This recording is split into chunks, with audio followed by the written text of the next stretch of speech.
வணக்கம்.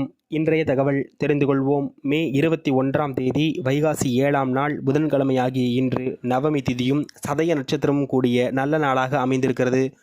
இன்றைய தினம் காலை 9:30 மணி முதல் 10:30 மணி வரை நல்ல நேரமாகவும், மாலை 4:30 மணி முதல் 5:30 மணி வரை நல்ல நேரமாகவும் கருதப்படுகிறது.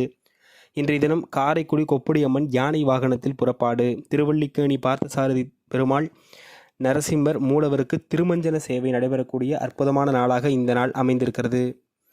மற்றும் ஆயுள்யம், மகம் இந்த இரு நட்சத்திரக்காரர்களுக்கும் சந்திராஷ்டமம் இருக்கக்கூடிய காரணத்தினால் எந்த புது முயற்சிகளையும் மேற்கொள்ளாமல் இருப்பது நன்மைகளை தரும். மேசராசி கவனம், ரிஷபத்திற்கு பரிசு, மிதுனத்திற்கு போட்டி, கடகத்திற்கு அமைதி, சிம்மத்திற்கு திறமை, கன்னிக்கு உற்சாகம், துலாத்திற்கு உழைப்பு, விருச்சகத்திற்கு பக்தி, தனுசுக்கு கோபம், மகரத்திற்கு சலனம், கும்பத்திற்கு நன்மை, மீனத்திற்கு ஊக்கம் என்று இந்த நாள் நல்ல நாளாக அமைந்திருக்கிறது. நன்றி.